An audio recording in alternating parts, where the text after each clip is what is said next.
நம்ம பார்க்க போகிற வசனம் வந்து பார்த்திங்கன்னா, ஆண்டவர் வந்து சொல்கிறாரு, நான் எத்தனை பேருக்கு வந்து யோசிக்கும் போது ஆண்டவர் வந்து என்னை பற்றி யோசிக்கிறாரா, இல்லை ஆண்டவர் என்னை பற்றி இருக்கிறாரா, ஆண்டவர் நீங்கள் இருக்கிறீங்களா, இல்லை நீங்கள் இருக்கிறீங்களா, இல்லை நீங்கள் இருக்கிறீங்களான்றது எனக்கு தெரியல, நான் தனியாக வாழ்ந்துட்டுருக்கேன், என் வாழ்க்கையில் நீங்கள் வந்து இன்வால்வ் ஆகிருக்கீங்களா, என் வாழ்க்கையில் நீங்கள் வந்து என் கூட இருக்கிறீங்களான்றதே எனக்கு தெரியல. அப்படி நம்ம எத்தனையோ வேலையில் யோசிச்சுருப்போம், எத்தனையோ வேலையில் யோசிச்சுட்டு இருப்போம்.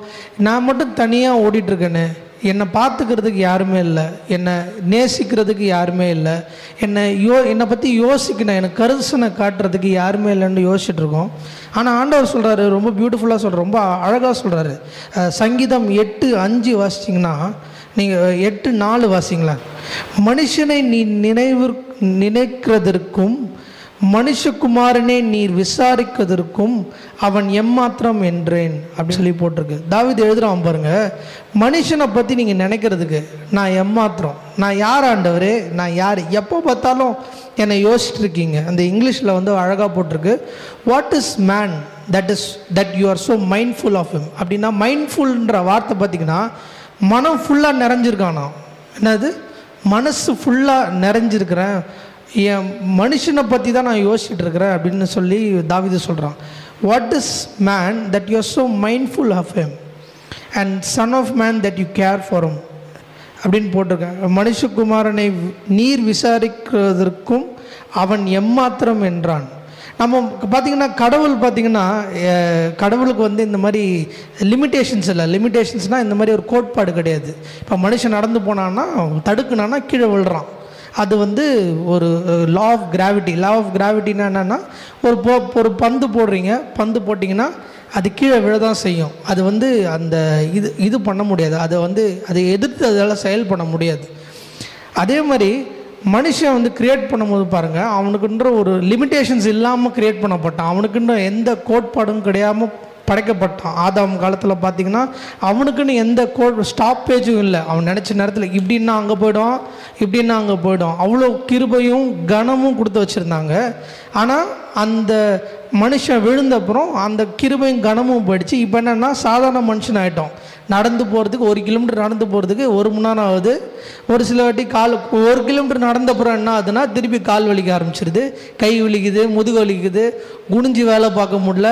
வயசு ஸ்டார்டிங்கில் போகும்போது சின்ன பையனாக இருக்கும்போது நல்லா ஓட தோணுச்சு.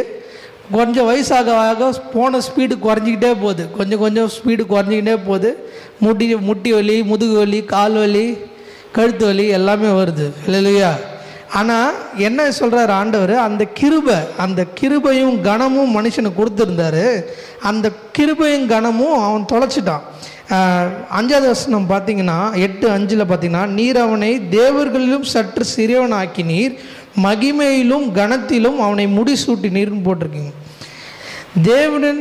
நீ அவனை தேவ தூதர்களிலும் சற்று சிறியவனாக்கினீர், மகிமையினாலும் கனத்தினாலும் அவனை முடிசூட்டினீர். மகிமையும் கனத்தினாலும் அவனை முடிசூட்டினேன்னு போட்டிருக்கு. இங்கிலீஷில் பார்த்திங்கன்னா க்ரௌண்டுன்னு ஒரு வார்த்தை யூஸ் பண்ணியிருக்காங்க. அது எபிரேய வார்த்தை பார்த்திங்கன்னா ஆத்தார், AWTAR, ஆத்தார்னு ஒரு வார்த்தை. அப்படின்னா என்னென்னா அவனை சூழ்ந்து இருக்கிறீங்க. அப்போ கொடுத்த மகிமை ஆதாமுக்கு கொடுத்த அந்த மகிமையை மனுஷன் இழந்துட்டான். பட் ஆனால் அந்த சரவுண்ட் பண்ணியிருக்கீங்க. எப்படின்னா திருப்பி ஒரு மகிமையை கொடுக்குறாரு, கொடுத்து உங்களை எப்படி இழந்து போன மகிமையை திருப்பி காண செய்கிறாரு. அல்லேலூயா. அப்போ எப்படி இழந்தான் மனுஷன்? எப்போ பார்த்தாலும் நம்ம யோசிக்கிறோம், ஆண்டவர் வந்து இந்த இவ்வளோ கஷ்டப்படுறேன், எனக்கு வந்து நாளைக்கு பார்த்திங்கன்னா நான் கடன் 3 லட்சம் நான் தரணும், நான் என்ன பண்ண போகிறேன்னு யோசிக்கிறோம். அதேமாதிரி நாளைக்கு வந்து என் முட்டி அப்படியே போயிட்டே இருக்குது, டாக்டர் சொல்லிட்டாங்க என் முட்டி வந்து அவ்வளோதான், இனிமேல் நான் நடக்க முடியாது அப்படின்னு சொல்லிட்டாங்க, என் முதுகு வலி அவ்வளோதான், நடக்க முடியாதுன்னு சொல்லிட்டாங்க. ஆனால் கர்த்தர் சொல்லுகிறார் பாருங்கள், நீ நினைக்கிற நான் உன்னை யோசிக்கலன்னு, ஆனால் நான் எப்போவுமே யோசிச்சுட்டு தான் இருக்கேன். எப்படின்னு பார்த்தீங்கன்னா அந்த வசனத்தை எடுத்து வாசித்து பார்த்தீங்கன்னா ஒவ்வொரு வார்த்தையும் சொல்லுது, ஒவ்வொரு இதுவும் சொல்லுது. இந்த மாதிரி நான் மனுஷகுமாரனை நினச்சிருக்கிறேன், மனுஷகுமாரனை பற்றி யோசிச்சுட்டு இருக்கேன், உன்னை பற்றி தான் நினச்சிட்டு இருக்கேன், நான் உன்னை கைவிட மாட்டேன், என்ன ஆனாலும் நான் உன்னை விட மாட்டேன், இப்படி யோசிச்சிட்டே இருக்கிறேன். அல்லேலூயா. அவ்வளோ நீங்கள் நம்ம யோசிக்கலாம். நான் யோசிக்காமலே நீங்கள் எப்படி ஆண்டவர் சொல்கிறீங்க, எப்படி யோசிக்க முடியும், நீங்கள் என்னை கண்டுக்கவே மாட்டீங்க, வாழ்க்கையில் விடுவே வர மாட்டேங்குது அப்படின்னு யோசிக்கலாம். பட் ஆனால் பைபிள் வாசித்து பார்த்தீங்கன்னா ஆதாம் வந்து தப்பு பண்ணுறதுக்கு முன்னாடியே அவனுக்கு வந்து இவன் ஆதாம் சப்போஸ் தப்பு பண்ணான்னா அதில் எப்படி மீட்கணும், அவனை எப்படி ரிடம்ஷன் கொண்டு வரணும், அவனை எப்படி ஒழுங்கான நிலைமைக்கு ஆக்கணுன்றதை அவர் பிளான் பண்ணிட்டார். அதாவது உலக தோற்றத்துக்கு முன்பதாக உன்னை அறிந்து கொண்டேன்ற ஒரு வசனம் இருக்குது. அப்படின்னா என்ன அர்த்தம்? உலகம் கிரியேட் பண்ணுறதுக்கு முன்னாடியே ஆண்டவர் சொல்கிறார், நான் உன்னை அறிந்து கொண்டேன். எப்படி அறிஞ்சுக்கொள்ள முடியும்? அப்போ மனுஷன் விழுவான். சப்போஸ் விழுந்தான்னா அவனுக்கு வந்து ஒரு ரிடம்ஷன் இருக்கணும், அவனுக்குன்னு ஒரு ஒரு ஒரு வழிபாடு இருக்கணும், அவனுக்குன்னு ஒரு வழி கிரியேட் ஆகணும். அந்த கிரியேட் ஆகிறதுக்காக தான் ஆண்டவர் வந்து இயேசு கிறிஸ்துவ மூலயமா இந்த உலகத்தில் வந்தாங்க. இப்போ என்ன பண்ணுறாங்க, பிரச்சனை என்னென்னா ஆதாம் தப்பு பண்ணிட்டான். தப்பு பண்ண உடனே மொத்த பிரச்சனையும் மொத்த மகிமையும் எல்லாமே இழந்துட்டான். இழந்த உடனே பிசாஸ் கையில் கொண்டு போய் கொடுத்துட்டான். யார்கிட்ட கொடுத்தான்? பிசாஸ் கையில் கொண்டு போய் மொத்தத்தையும் கொடுத்துட்டான். கொடுத்த உடனே இப்போது சுத்தமாக அவனுக்கு ஒன்றுமே இல்லை. அவன் ஆண்டவர் வந்து பாருங்கள், ஏதேன் தோட்டத்தில் ரொம்ப அழகாக வச்சுருந்தார், ரொம்ப பியூட்டிஃபுல்லாக ரொம்ப அழகான ஒரு இடத்துல வச்சுருந்தார். அவன் சாப்பாடுக்கு பஞ்சமே இல்லை அவனுக்கு. அவன் நினச்சதை செய்கிறான், அவன் நினச்ச இடத்துக்கு போகிறான், நினச்ச இடத்துக்கு வரான், அவன் என்ன வேணால் பண்ணுறான், சுற்றுறான், டைம் ஸ்பெண்ட் பண்ணுறான், ஆண்டவரோட இருக்கிறான், ஆண்டவரோட முகமுகமாக பார்க்குறான், அவ்வளோ சந்தோஷமாக இருக்கிறான். ஆனால் பிசாசு பாருங்கள், கரெக்டாக எங்கே சந்தோஷமாக இருக்கணும் அங்கே வந்துடுறான். இல்லையா? எங்கே வந்துட்டு அவனை எப்படா வீழ்த்தணும், அவனை எப்படி வந்து அவனை போட்டு கீழே உட்கார வைக்கணும், அவனோட வாழ்க்கையை ஒன்றும் இல்லாமல் ஆக்கணுன்றது அவனோட தாட்டாக இருக்குது, ப்ராசஸாக இருக்குது. அப்படி யோசிக்கும் போது என்ன பண்ணிட்டான், மனுஷனை விழுக்கடை வச்சுட்டான், மனுஷன் விழுந்துட்டான். அவனுக்கு இருந்திருந்த அந்த கிருபை, ஆண்டவர் முகமுகமாக பார்த்தது, அவனோட ஆண்டவரோட ஒன்றா இருந்ததை வந்து டோட்டலாக விட்டுட்டு டோட்டல் டிப்ராவிட்டி அப்படின்னு ஒரு வார்த்தை சொல்கிறாங்க. டோட்டல் டிப்ராவிட்டின்னா மனுக்குலத்தின் சீரழிவு, மொத்தமாக எல்லாத்தையும் இழந்துட்டான். அதாவது இன்னொருத்தனை நேசிக்கவே முடியல மனுஷன், இன்னொரு மனுஷனை நேசிக்க முடியல, ஒரு மனுஷன் இன்னொரு கடவுளை நேசிக்க முடியல, ரெண்டுமே இழந்து போய் இப்படி இருக்கிறோம். இப்போ இருக்கிற உலகம் பாருங்கள், அப்படி தான் இருக்குது. எடுத்த உடனே பார்த்தீங்கன்னா போர், எங்கே பார்த்தாலும் போர், எங்கே பார்த்தாலும் சண்டை, எங்கே பார்த்தாலும் இது கொலை கற்பழிப்பு, எங்கே பார்த்தாலும் அப்படி தான் நடக்குது. ஆனால் மனுஷன் அப்படி உண்டாக்கலை பாருங்கள். மனுஷனை உண்டாக்கும் போது ரொம்ப பியூட்டிஃபுல்லாக, ரொம்ப அழகாக, ஒவ்வொருத்தனை தூக்கி விடுற மாதிரி, ஒவ்வொருத்தனையும் ஹெல்ப் பண்ணுற மாதிரி ஆண்டவர் உண்டாக்குனார். ஆனால் என்ன பண்ணிட்டான் மனுஷன்? தப்பு பண்ணனால, பிசாசு உள்ளே வந்தனால எல்லாவனையும் ஒருத்தனை கெடுக்காமல் விடுறதில்லை. இப்போ ஒரு கதை சொல்லுவாங்க, ஒரு பாத்திரத்தில் நண்டு, ஒரு 10 நண்டை உள்ளே போட்டிங்கன்னா ஒரு நண்டு மேலே வராது. ஏன்னா ஒரு நண்டு ஏறும்போது இன்னொரு நண்டு காலை பூச்சி வாரிடும். இதே தான் பிரச்சனை. மனுஷன் ஒருத்தன் முன்னேறி மேலே வரலான்னா இன்னொருத்தனுக்கு ஒத்து போகாது. இவனை எப்படியா கீழே கொண்டு வந்துடணும், இவனை எப்படியா விழ வச்சிடணும் அப்படின்னு சொல்லிட்டு அவன் யோசிச்சே இருக்கிறான். எல்லாருக்கும் மனசாட்சி எப்படி ஆயிடுச்சு, இவன் வந்து இவன் நல்லவனை, இவன் எப்படி வாழ்கிறான், இவன் எப்படி இவ்வளோ நல்லதாக இருக்கான், இவனை எப்படியா கெடுக்கணும், பிசாசோட தன்மை அப்படியே அவனுக்கு வந்துடுது. இப்போ பாருங்கள், இந்த ரஷ்யா யுக்ரைன் வார். ஆனால் ரஷ்யா யுக்ரைன் வாரில் வந்து இப்போது இங்கே வெளிநாட்டெலாம் பார்த்திங்கன்னா செம்ம சண்டை நடக்குது. எதுக்கு சண்டை போடுறானுங்கன்னே தெரில. இந்த லேண்டு எனக்குன்றான், இந்த நாடு உனக்குன்றான். 2 பேரும் சந்தோஷமாக இருந்துட்டு போகலாம், ஆனால் அவனால் சந்தோஷமாக இருக்க முடியல. எனக்கு இந்த இடம் வேணும், நீ என் இடத்துல இருக்கிற, நான் உன் இடத்துல இருக்கிற, தேவையில்லாத 2 பேரும் சந்தோஷமாக இருந்துட்டு போகலாம். பட் ஆனால் அவங்களால இது பண்ண முடியல. இது என்னோட இடம்னு மாற்றி சண்டை போட்டுக்கிறாங்க. என்ன பண்ண ஆரம்பிச்சிட்டாங்க, எப்போ ஆண்டவர்லேருந்து விழுந்து போனானோ அப்போவே அவனோட சுயமகிமை, சொல்லுங்கள், சுயமகிமை தேடி போக ஆரம்பிச்சிட்டான். சுயமகிமைன்னா என்னன்னா, நான் நல்லா இருக்கணும், மற்றவன் எப்படி போனாலும் பரவாயில்ல, நான் நல்லா இருக்கணும். எத்தனை பேர் இந்த மாதிரி யோசிச்சிருக்கீங்க? நான் நல்லா இருக்கணும், எவன் எப்படி போனாலும் எனக்கு பிரச்சனை கிடையாது. ஏன்னா பிசாசு வந்து அந்த மாதிரி ஒரு தாட்டை உள்ளே கொண்டு வந்துட்டான். நீ நல்லா இருந்தால் போதும், மற்றவன் எப்படி கெட்டாலும் பரவாயில்ல, மற்றவன் எப்படி சீரழிஞ்சாலும் பரவாயில்ல, நீ நல்லா இருந்தால் போதுன்ற தாட்டை கொண்டு வந்துட்டான். இப்போ பாருங்கள், அதுக்காகவே மனுஷன் பாருங்கள், நீங்கள் வாசித்து பார்த்தீங்கன்னா, பைபிளுக்கு இந்த ஹிஸ்ட்ரி புக்கை வாசித்து பார்த்தீங்கன்னா ஃபுல்லாக பார்த்தீங்கன்னா எங்கே பார்த்தாலும் சண்டை. எதுக்குன்னா அந்த அந்த இடத்த ஆக்கிரமிக்கிறதுக்காக இந்த ராஜா போய் சண்டை போட்டார், அந்த இடத்த ஆக்கிரமிக்கிறதுக்காக இந்த ராஜா போய் சண்டை போட்டார். இப்படியே சண்டை போட்டு மாற்றி மாற்றி மாற்றி சாவடிச்சிட்டு இருக்கானு. ஏன்னா அவன் சுய மகிமையை தேடுறான். நான் பெரியவன்டா, நான் உன்னோட பெரியவன், நீ என்னோட பெரியவன், உன் ராஜா பெருசா என் ராஜா பெருசா, இப்படி தான் யோசிச்சுட்டே இருக்கிறோம். ஆனால் ஆண்டவர் கொடுத்த அந்த கிருபையை நம்ம சுத்தமாக மறந்துடும். ஹல்லேலூயா. இப்போ அந்த சொல்ல வரேன், ரஷ்யா யுக்ரைன் வார். இங்கே ரஷ்யாவும் யுக்ரைன் 2 நாடு இருக்குது. அந்த நாட்டில் வந்து ஒரு பெரிய போர் நடந்துட்டுருக்கு.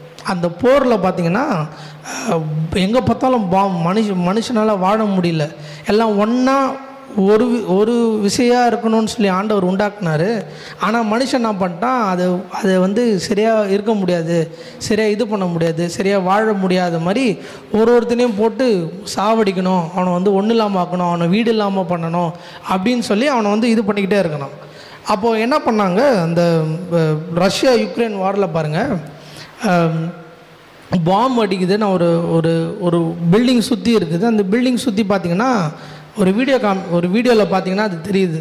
அந்த வீடியோவில் பார்த்தீங்கன்னா என்ன சொல்கிறாங்க, இந்த சுற்றி பார்த்தீங்கன்னா அந்த ஃபுல்லாக பாம்போட ஹோல்ஸ் எங்கே பண்ணாலும் அந்த பெரிய வெடிகுண்டு போட்ட சவுண்டு, அந்த சவுண்டில் பெரிய பெரிய பில்டிங் அப்படியே இடிஞ்சு விழுந்த பில்டிங்கில், இது நியூஸில் காமிக்கிறாங்க, இது ஒரு வீடியோ இருக்குது.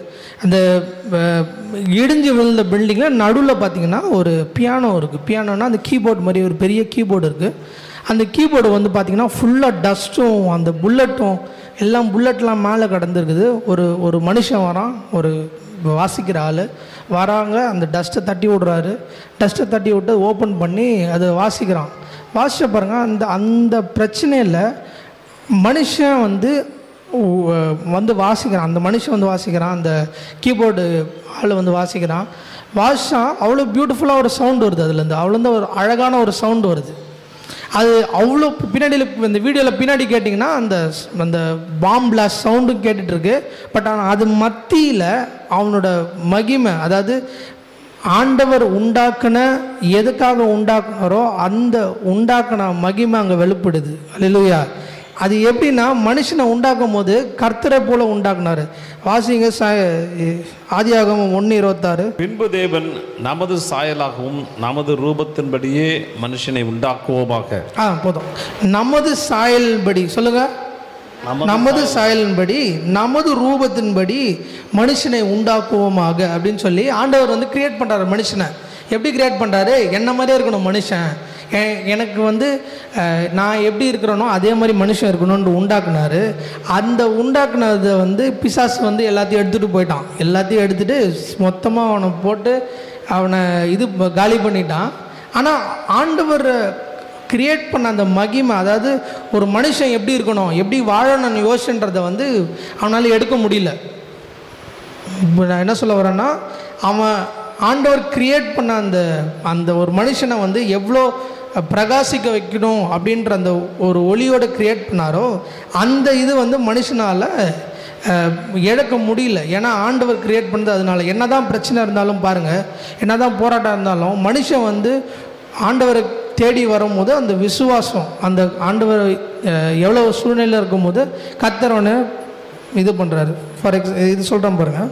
இப்போது ஆதாமை உண்டாக்கிட்டு மனுஷன் விழுந்து போயிட்டான்.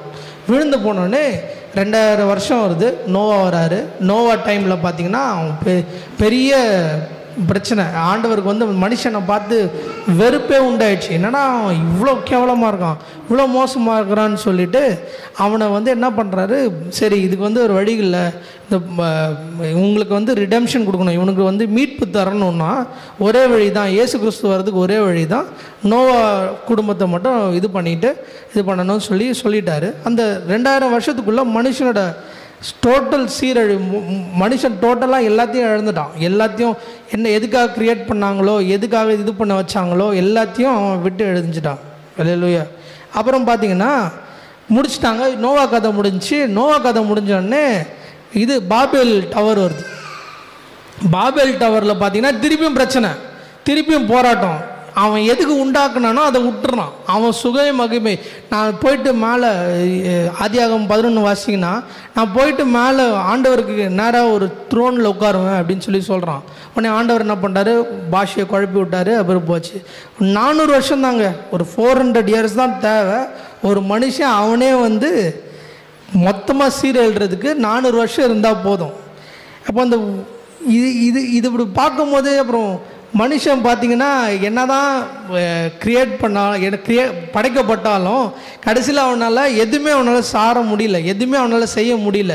ரொம்ப பார்த்திங்கன்னா ஒருத்தனை கொலை பண்ணிக்கிறானுங்க, ஒருத்தனை அடிச்சுக்கிறானுங்க, தேவையில்லாத விஷயம். ஆனால் ஆண்டவர் அந்த மாதிரி நம்மளை கிரியேட் பண்ணவே இல்லை. அல்லேலூயா. ஆனால் நம்ம என்ன பண்ணணும் அப்படின்னு பார்த்திங்கன்னா, எப்படி நம்மளுக்கு அந்த மகிமை திருப்பி பெற்றுக்கொள்ளணும்னா, சங்கீதம் 21:5 வாசிங்க. உமது ரட்சிப்பினால் அவர் மகிமை பெரிதாயிருக்கிறது, மேன்மையும் மகத்துவத்தையும் அவருக்கு அருளினீர். உமது ரட்சிப்பினால் அவனுக்கு மகிமை பெரிதாக இருக்கிறது. அப்போ நம்ம என்ன பண்ணணும், நம்ம ரட்சிப்பினால் அவர் மகிமை பெரிதாக இருக்கு. அவனோட ரட்சிப்பு யாரோட ரட்சிப்பு? தேவனோட ரட்சிப்பு. நமக்காக அடிக்கப்பட்டார், நமக்காக ஒடுக்கப்பட்டார் என்ற ரட்சிப்புனால நம்ம எப்போ இயேசுக்குள்ளே வரோமோ, நம்ம எப்போ இயேசுவை நம்ம ஏற்றுக்கொள்கிறோமோ, நம்மளோட மகிமை திருப்பி அவர் கொடுக்குறாரு. அல்லேலூயா. எங்கே இழந்தோமோ, என்ன ஆதாம் இழந்தானோ, என்ன ஆதாம் விட்டானோ, அந்த மகிமையை ஆண்டவர் என்ன பண்ணுறாரு, திருப்பி கொடுக்குறாரு. அல்லேலூயா. இப்போ பாருங்கள், எத்தனை பேர் இந்த நான் ஒரு கதை படிச்சுட்டு இருந்தேன். அந்த கதையில் பார்த்தீங்கன்னா, ஒரு சீரியல் கில்லர்னால் அந்த மாதிரி கொலை பண்ணுறவன், அடுக்கடுக்காக ஒரு 20 பேர் 30 பேர் கொலை பண்ணுறவன். அவனோட பேர் வந்து கேரி ரிட்ஜ்வே அப்படின்னு சொல்லி அமெரிக்காவில் ஒரு சீரியல் கில்லர். அவன் என்ன பண்ணியிருக்கான்னா, ஒரு 80 பேரை வந்து சாவடிச்சிருக்கான். 80 பேரை 1976 1989 அது சரியாக டைம் தெரியல. பட் அவ்வளோ பேருக்கு 80 பெண்களை வந்து என்ன பண்ணியிருக்கான்னா, அவனை வந்து கற்பழித்து சாவடிச்சிருக்கிறான். ஒன்றும் இல்லாமல் பண்ணி அவனை துண்டு துண்டாக வெட்டி. பாருங்கள், சுய மகிமையை தேடி அவன் வந்து அவனோட இன்பத்துக்காக, சுய இன்பத்துக்காக அவனை கொலை பண்ணியிருக்கிறான். அப்போது அவன் மாட்டிக்கிட்டான். அவன் கோர்ட்டில் உட்காந்துருக்கான். அந்த சீன் நல்லா ஞாபகம் வச்சுக்கோங்க. அந்த கோர்ட்டில் உட்காந்துருக்கான். அதுக்கும் வீடியோ இருக்குது, நான் காட்டுறேன் அப்புறமா. அந்த கோர்ட்டில் உட்காந்துருக்கான். அந்த 80 இறந்து போன அந்த குடும்பத்தினர் எல்லாம் வராங்க. வந்து அந்த மனுஷனை போட்டு திட்டுறாங்க. என்னடா நீ என் வாழ்க்கையை நீ சீரழிச்சிட்ட, என் பொண்ணோட வாழ்க்கையை நீ வந்து ஒன்றுமில்லாமல் ஆக்கிட்ட, நீ நல்லாவே இருக்க மாட்ட, நீ ஒன்றுமில்லாமல் போடுவ, நீ வந்து நரகத்தில் வந்து நரகத்துக்கு போயிடுவ, நீ பிசாசு உன் கூட தான் இருக்கிறான், நீ பிசாசு, என் வாழ்க்கையை நீ சாவடிச்சிட்ட, நான் உன்னை விட மாட்டேன்னு கிட்டத்தட்ட ஒரு 10-15 பேர் வந்து சொல்கிறாங்க. இந்த மாதிரி நீ என்ன நல்லா இருக்க மாட்டேன்னு. ஆனால் ஒரு மனுஷன் பாருங்கள் வரான், வந்துட்டு நேரம் நின்றுட்டு சொல்கிறான், இந்த மாதிரி எனக்கு வந்து பலன் இல்லை, எனக்கு சுத்தமாக பலன் இல்லை, உங்ககிட்ட நான் என்ன பேசுறதுன்னு தெரியல. ஆனால் ஆண்டவர்கிட்ட நான் மன்றாடி ஜெபித்தேன். ஆண்டவர் சொன்னார், அவனை மன்னிச்சிருன்னு ஒரு வார்த்தை சொல்கிறாரு. எனக்கு என்ன பண்ணுறதுன்னு தெரியல, நான் அவனை மன்னிக்கிறேன் அப்படின்னு சொல்கிறான். ஆனால் அந்த கேரி ரிச்மன் அங்கே உட்காண்ட்ருக்கான். அவ்வளோ நேரம் கல் மாதிரி உட்காண்ட்ருந்தவன், அவ்வளோ திட்டு வாங்கிட்டு அவ்வளோ கல் மாதிரி உட்காண்ட்ருந்தவன். இந்த மனுஷன் சொல்கிறான், நான் அவனை மன்னிக்கிறேன், என் பொண்ணு எப்படியோ என் கூட அழகாக இருக்கும், நான் என் பேர பிள்ளைங்களை பார்க்கலான்னு யோசிக்கிறேன், ஆனால் நீ அதுக்கு வழி இல்லாமல் பண்ணிட்ட, ஆனாலும் நான் ஆண்டவர் என்ன சொல்கிறாரு, நான் அவனை மன்னிச்சிடுறேன் அப்படின்றான். அவன் சொல்கிறான், அந்த மன்னிச்சிடுறேன்னு சொன்ன உடனே அந்த கேரி ரிச்மன் பாருங்கள், கண்ணு ஃபுல்லாக தண்ணி தேம்பி அழுக ஆரம்பிச்சிட்டான். அல்லேலூயா. இது எப்படின்னா, கர்த்தரோட மகிமை அங்கே வெளிப்படுது. அல்லேலூயா. அந்த மகிமை என்னன்னா, இன்னொருத்தனை மன்னிக்கிறதுக்கு கொடுத்த அந்த மகிமை. அல்லேலூயா.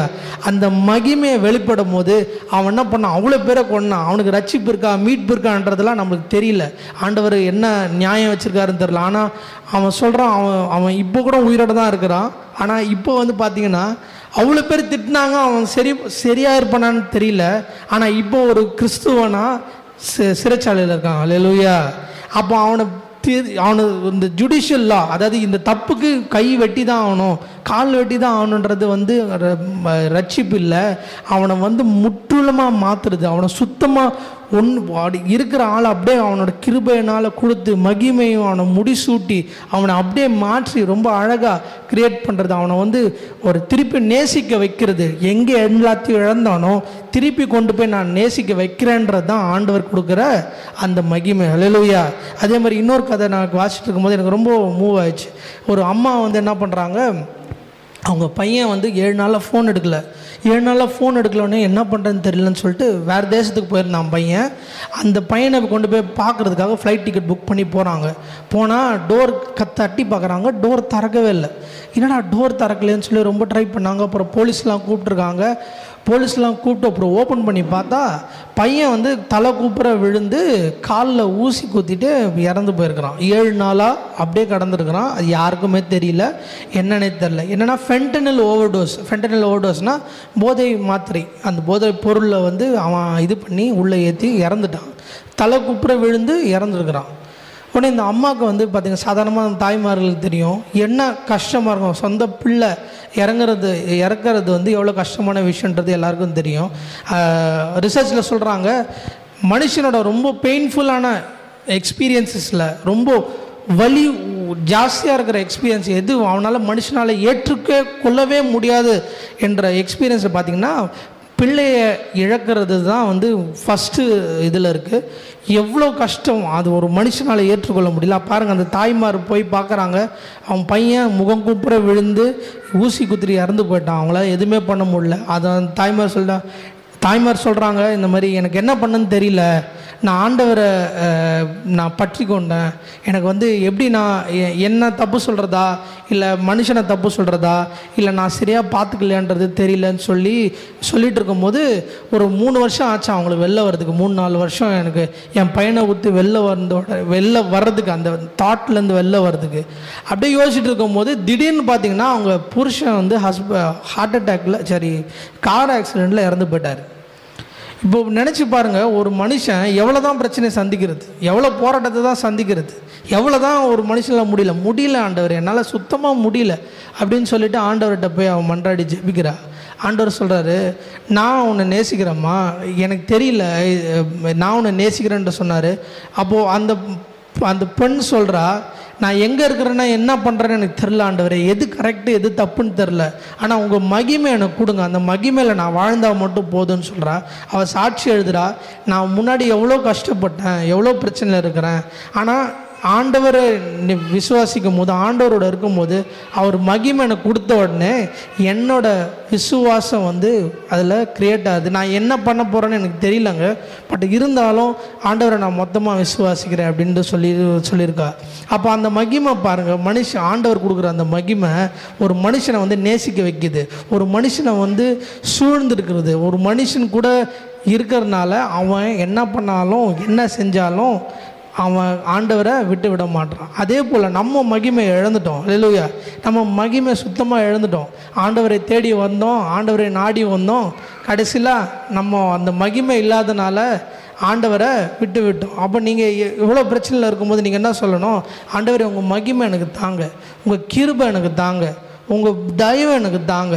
அந்த தயவு தரும்போது நான் எப்படி இருந்தாலும், நான் என்ன பிரச்சனையில் போனாலும், என்ன சூழ்நிலை இருந்தாலும் என்னை தேற்றும்படி நீங்கள் உங்கள் மகிமையை எனக்கு சூழ்ந்திருக்கிறதுனால என்னை பலப்படுத்துங்கன்னு நான் விசுவாசிக்கிறேன். நீங்கள் கண்களை மூடி ஜெபிப்போம்.